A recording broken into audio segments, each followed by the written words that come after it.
74 ساڵ بەسەر کۆماری کوردستان تێپەر بوودەبێ، کۆمارێکە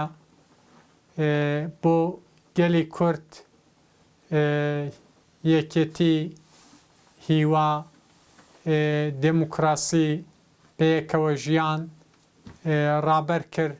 نیشانی هەر کەسیدا کە کورد هەرچەندە لە شێوازی ڕێوەبەری ئەزمموی کەمیشی بێ، بەڵام دەتوانێت ببێتە نۆنەرێکی ڕاست ڕێوەبەری کۆمەلگای ئازاد و کۆمەلگای سیاسی و بە ئەخلاق.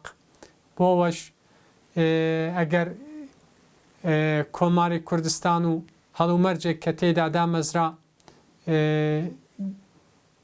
بە کورتایی چاوێکی پێدا بخشێنین، دەزانین هەلومەرجێک کە کۆمار تێدا دامەزرا هەلومەرجێک بوو کە لە بواری سیاسی و لەشکەری ئێران و ڕۆژهەڵاتی کوردستان بۆشایەتیەکی دەژیا. ساڵەکانی کۆتایی شەڕی دوی جیهانێ بوو، جیهان لە نۆوە دیزاین دەکراوە، سیستەمی دەسەڵاتداری ئێران هەڵوەشا بوو، بەڵام لە نۆوە پێویستی بە دیزاین هەبوو. لە کاتێکی وەهادا هەم کورد و هەمیش ئازەریەکیان بە هاوپەیمانی دوو کۆماریان دامەزراند، کۆماری کوردستان لە ناوەندی مەهاباد و کۆماری ئازەربایجان لە ناوەندی تەبریز. ئەو دوو کۆمارە نۆنەری ڕاستەقینەی گەلی کورد و گەلی ئازەری بوون، لە بنەڕەترا نۆنەرایەتی چۆن بەیەکەوە ژینیانیان پێشخست، حتا بە هاوپەیمانیە کە لە نێوان هەردوو کۆماردا پێشکەوت. ئەوەی سەلمان کە ئەو کۆمارانە هەرچەندە نۆ بن، هەرچەندە لە هەڵومەرجێکی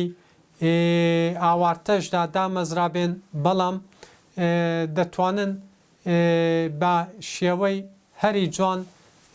پێشەنگایەتی کۆمەلگا و گەلێکە هەیە بیکەن. بەڵام هەم کۆماری ئازەربایجان هەم کۆماری کوردستان تازە کاتی مناڵیان بەسەر دەبرد، نۆ بوون، هێشتا نەیانتوانی بوو هێزی پاراستنیان باوایەکی باش ڕێک و پێککەن، هێشتا پەیوەندی دیپلۆماتیەکان، پەیوەندی سیاسیەکانیان، پەیوەندی هەریمیەکانیان بەهێز نەبوو، پێگەیەکی بەهێزی کۆمەڵایەتیان دروست نەکرد بوو، هەموو کوردستانی ڕۆژهەڵاتی کوردستانی لە ناو خۆیدا نەگرت بوو، بۆی لە بواری هێزی شەوەکەم بوو، هەرچەند پێوانە دموکراسیەکانی بەهێز بوو، هەرچەند لایەن ناوەڕۆکی خۆی بە تەواوی دموکراتیک بوو. چین و توێژەکانی ئەو کاتی ئەو ناوچانەی کە کۆماری لە ناو خۆیدا دەگرت هەموو لە ناوێدا نۆنەراتی خۆیان هەبوو، بەڵام نۆ بوو، بۆوەش هێرشی کرایە سەر. لەو نێوانەدا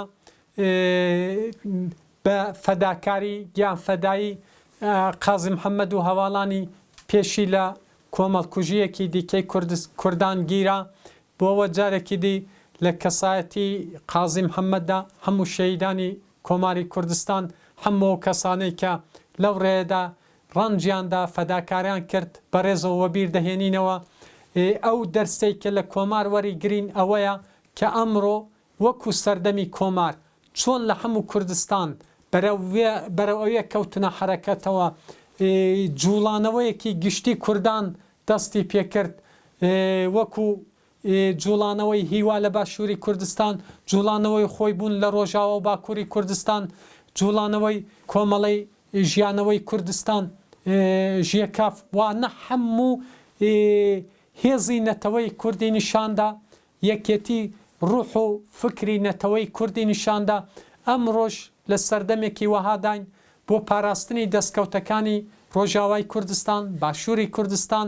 و بۆ بەهێزکردنی یەکێتی نەتەوەی پێویستە لەسەر بنەماکانی کۆماری کوردستان یەکێتی خۆمان ڕێک بخەین، خۆمان بەڕێخستن بکەین بە سیاسەتێکی هاوبەش، دیپلۆماسیەکی هاوبەش، هێزێکی لەشکەری فەرماندەهیەکی هاوبەش، بتوانین پێشی هێرش و پیلانگێری لەسەر کوردان بگرین و هەروەها لەسەر ئەو پێوانەی ئەو هاوپەیمانەی کە کۆماری کوردستان دەگەڵ کۆماری ئازەربایجان پێشی خست لەسەرەوە بنەما لە هەموو پارچەکانی کوردستان دەگەڵ گەلانی دیکە هاوپەیمانەتی گەلان پێش بخەین بەم شێوەیە ببینە وەڵامدەری قۆناغێک کە تێدانە بەم شێوەیە لە دیزایانی نۆی شەڕی سێمی جیهانیدا جێبگری ئەو هەموو ساڵە تێکۆشان ئەو هەموو ساڵە بێبرانەوە خەباتی ئازادی بەڕێوەبردن بە ئەنجام ببێ و بە یەکێتی نەتەوەی دەتوانین ئەوە بە ئاوایەکی متمانە دووپات دەکەمەوە سەری بخەین بۆەوەش بە ڕوحی کۆماری کوردستان بە ڕوحی یەکێتی کە لە کۆماری کوردستاندا پێشکەوت ئەو ڕۆ دەبێ هەمومان تێکۆشانی ئازادی و دموکراسی بەڕێوە ببین. بەشی باکووری ئێران کە کوردستان و ئازەربایجانی تێ بەرەکەوت لەژێر نفوزی دەسەڵاتی ڕووسەکانە بوو. دوایجە گیرجیهانی دووەم لە 1970 زاینی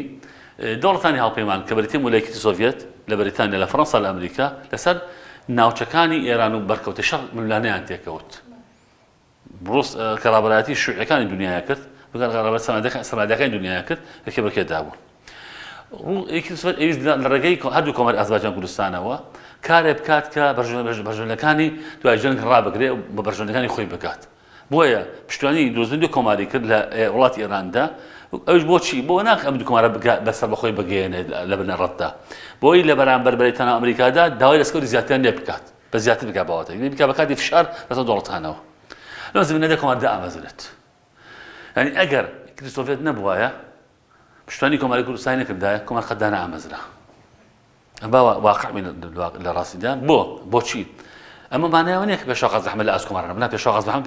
پێشوای کەسێکی خوێنەواری تێگەیشتووی وەزانایەکی ئاینی ناسرا و بەیەکی لە پەروەردەکارەکانی شاری مەهابەد کە سەرۆکی دایرەی مەعارف کە ئاگاتە بەڕێوەبەری پەروەردەی ئەمڕۆ سەرۆکی ئەو فەرمانگەی شاری مەهابەد بوو. بەڵام خەڵکەوەیە کۆمەڵی کوردەواری ئێمە لەو ڕستە دەمەدا لە سەدا 95 نەخوێنەوار بوو لە 85 گوندنشین بوو. بۆ کۆمەڵگایەکی نەخوێنەواری گوندنشین تیرەگەری و عەشیرەتگەری زۆر قرس بوو تۆ بتوانی بەرامبەر دەوڵەتانی مەسەلەن رووسیا و ئەمریکا و بەریتانیا بۆ سیکەم دەوڵەت دامەزراوەی دەوڵەتی زلهێرز و براوەی شەڕ و مەڕاستی. یعنی کێبڕکی ئەم میلەتە ژەردەستە پەرتەوازە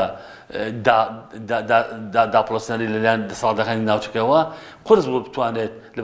سیاسی ئەم دەوڵەتانە بۆستە بەڕاستی. بۆیە کورد هیچی بەرەسانە بوو تەنیاوانە بکە کە ئەم دووها قبوڵ بکات. و دوجار لە ماوەی یانزەمانی کۆماری کوردستان کە 330 ڕۆژ دەکات کۆماری کوردستان لەو ماوەیەدا کۆمەڵی کاری گەورەی کرد کۆمەڵی هەوڵی بجوانی دا مەسەڵەن زمانی کوردی ڕێک زمانی کوردی زمانی ڕسمی کۆماری کوردستان بووە هێزی چەکدار ڕێکخرا پلەی سەربازی دابەش کرا دۆخی دارایی کۆمار تا ڕادێک بوژایەوە هەستی نەتەوایەتی کوردی زیینوو کردەوە کوردی جایی کرد لە دوای جەنگی جیهانی دووەم بە دنیا ناسان ئەمەی دەستکەوتی گەوەرن بۆ کۆمار ئاگادار بە بەڵام دوجار جیاواز دەمانە بۆ نمونە کۆمار نەیەتوانی یا کوردستان نەیەتوانی لەو ڕۆژگارە مێژوودا بەرامبەر ئەم زلهێزە گەورانی دنیا بوەستێ بۆ سیاسیەمە لەگەڵا بکات. بۆیە دنیا کوردستان بەکارهێنا بۆچی بۆ بەرژەوەندێکی تایبەت. و دوجار سوونی کۆمار زۆر فراوان نەبوو سوونی نەگەیشتە شاری سەقس نەگەیشتە شاری بانۆسە دەشت نەگەیشتە شاری میان دواو نەگەیشتە شاری ورمێ هەتەنە لە شاری مەهابات و بۆکان و چەند ناوچەیەکی دەوروشتی ئەو سوورایە مایەوە. بۆیە بەدەستکی سوونی کۆماری کوردستان و دواکەوتوی کۆمەڵی کوردەواری و ڕۆژگاری مێژووی ئێمە و دوجار جیاواز دەمانە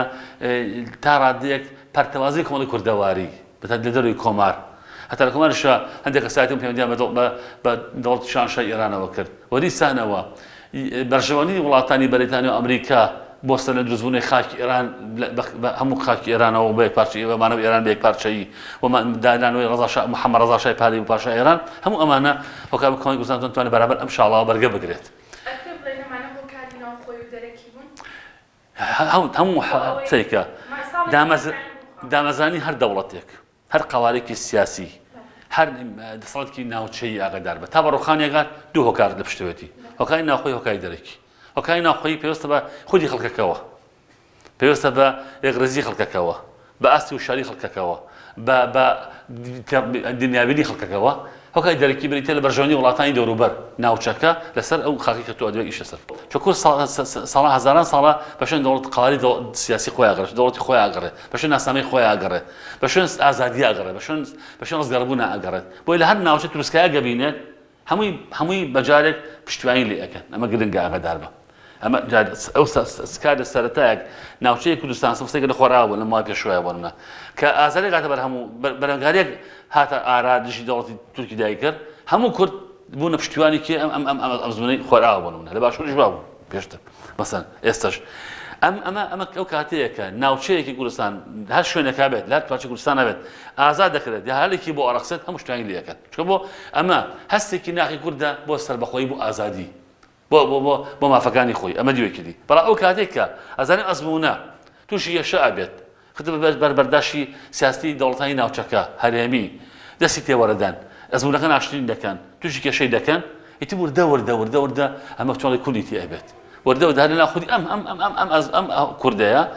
هێزێکەیە لایەن چەندی لایەن هەن وردە دەڵی دوورەکەونەوە وردە بە کوردی خۆیان عیبار ناکەن لە بەرژەوەندی خۆیان نادەن پەنابن بۆ دەوڵەتانی داگیرکرد بۆ دەوڵەتانی ناوچەکە بۆ لێزەکان پەنا بۆ مانای بێن ئاوەڕ لە کوربەنەوە پەنامانەیە کە ئەگەر ئەزمونە ڕووخە ئەمان بە بەرداشتی ئەزمونە نەسووتێن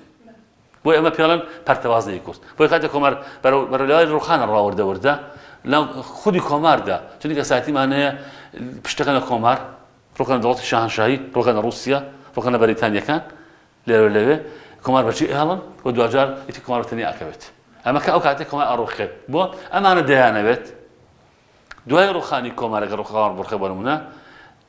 باجی کۆمار نەدەن